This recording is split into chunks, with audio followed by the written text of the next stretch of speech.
हाँ।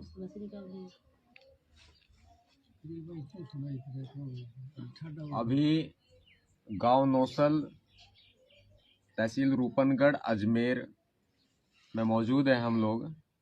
जिस तरह से पूरे प्रदेश में जो दलित समाज पर शोषण की जो पराकाष्ठा वो पार हो चुकी है, आज एक और भाई जो है इस सामंतवादी विचारधारा, ये विचारधारा नहीं, ये एक कुटिल सोच के लोग हैं जो उन्होंने आज फिर एक हमारे भाई ओम प्रकाश रैगर को हमसे छीन लिया।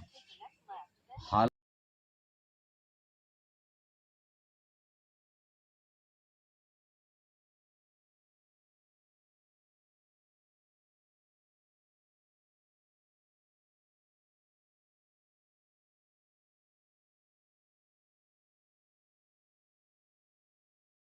आज हमारा भाई हमारे बीच में इसलिए नहीं है क्योंकि उन्होंने मौत को गले लगाना जरूरी समझा, क्योंकि शासन और प्रशासन उनकी शिकायतों पर कोई कार्रवाई नहीं कर रहा था।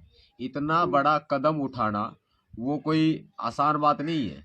ये एक बहुत ही बड़ी पीड़ा का विषय है कि प्रदेश सरकार जिस तरह से दलितों का दमन कर रही है ना, यह वास्तविकता में चिंता का विषय है। अपने आप को दलित हितैषी कहने का दम भरने वाली कांग्रेस सरकार और इस पार्टी के नेता और खासकर मुख्यमंत्री अशोक गहलोत जो बड़े बड़े दावे करते हैं, उनकी नजरों में दलितों की जो वैल्यू है मात्र जानवर से भी बदतर है।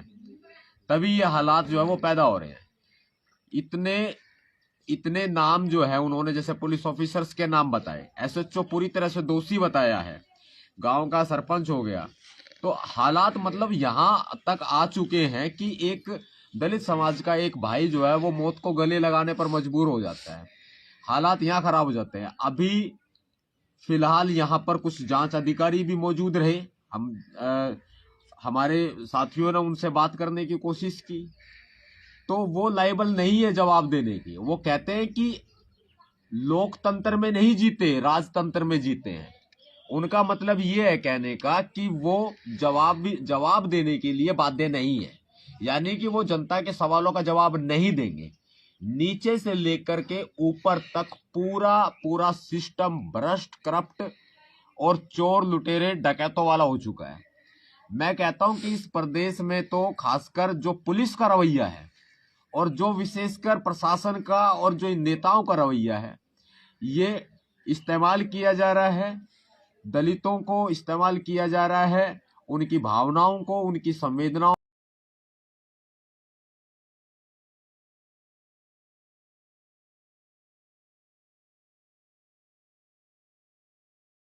कहां तक पहुंची आपकी कार्रवाई? बोलिए कि जी हम काम कर रहे हैं, 7-8 दिन तक काम कर रहे हैं। एक लॉलीपॉप थमा दिया है हाथ में, मैं आपको बताऊं, उसको चूसते रहो आइसक्रीम की तरह, उसको चूसते रहो कि 7 दिन आएंगे, 9 दिन आएंगे, 8 दिन आएंगे, तब जा करके कार्रवाई होगी।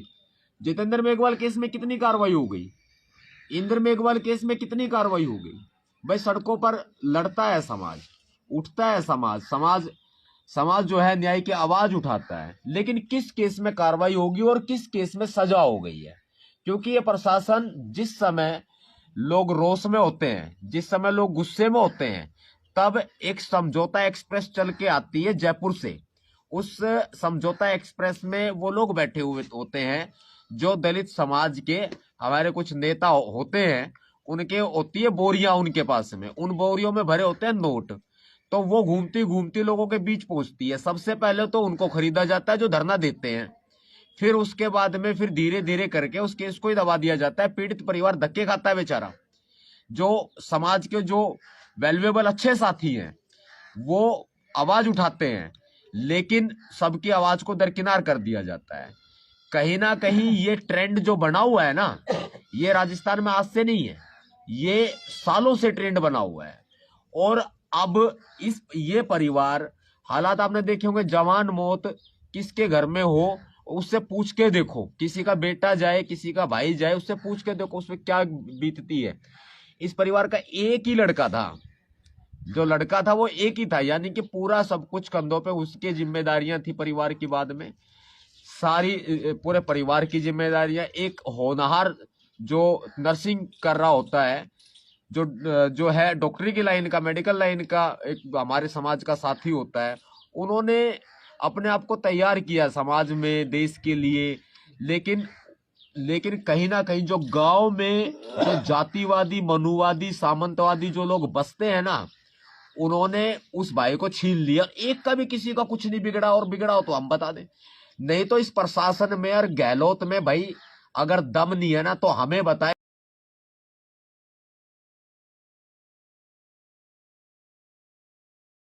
जो चाहे वो एसएचओ हो, चाहे वो कुछ गांव के ऐसे मनुवादी लोग हो, एक एक को उठा करके ले जा सकता हूं। ये सरकार जवाब तो दे। अरे ये पुलिस वाले जो घूमते हैं ये जांच के नाम पर, ये जवाब तो दे कोई। अरे तुम्हारे बस की बात नहीं है तो हम करके दिखाते हैं, हम सजा दिला के दिखाते हैं कैसे करते हैं। हालात खराब हो चुके हैं, पुलिस के पास कोई जवाब नहीं है, सरकार के पास कोई जवाब नहीं है। अशोक गहलोत एकमात्र एक ऐसे व्यक्ति हैं जो मुखोटा पहने हुए है दलित हितैषी का, लेकिन पूरी तरीके से दलित विरोधी अशोक गहलोत जी नजर आ रहे हैं। यहाँ सरकार का निकम्मापन, प्रशासन का निकम्मापन साफ तौर पे दिखाई दे रहा है। इस भाई को न्याय मिलना बहुत जरूरी है। जहां अभी पीड़ित परिवार जो हमारा है, अपना परिवार है, हम मिले हैं, बातचीत भी की है, सब टूट चुके हैं। देखो उम्मीद नहीं है, अब कहीं उम्मीद नहीं है, सब टूट चुके हैं। लेकिन फिर भी हमें भी इंतजार है, देखते हैं पुलिस क्या कार्रवाई करती है। हर काम मुआवजे पे नहीं होते हैं भाई। मुआवजा मिल गया काम हो गया, ठीक है, गुजर बसर के लिए मुआवजा मिल सकता है, लेकिन उन गुनहगारों का क्या होगा जिन्होंने हमारे भाई को हमसे छीन लिया। भाई हर चीज पैसे में नहीं खरीदी जा सकती। यहाँ लाश की बोली लगाने वाले बहुत बैठे हैं, लाश की बोली लगवाने वाले भी बहुत बैठे हैं। विश्वास है ये भारत के संविधान पर कि दोषियों को सजा मिलेगी, लेकिन संविधान गलत हाथों में है। हम सबको मिलकर लड़ना पड़ेगा। परिवार के रेगुलर संपर्क में हैं हम लोग, और रेगुलर जो है इस केस पर अपडेट जो है वो बनाए हुए हैं। हमारे भाई जितने भी यहाँ पे साथी हमारे बैठे हुए हैं, मैं दिल से सबको सैल्यूट करता हूँ। भाई ऐसे मुश्किल समय में, ऐसी घड़ी में जो है ये भाई जो है इस परिवार के साथ में डट के खड़े हुए हैं। बस ये है कि जिस तरह से गहलोत सरकार और ये अजमेर के प्रशासन ने हालात पैदा किए हैं, इनको बख्शा नहीं जाएगा किसी सूरत में भी। या सतपाल की अदालत जब लगेगी तो एक एक को टांगा जाएगा, ध्यान रख लेना। जय भीम।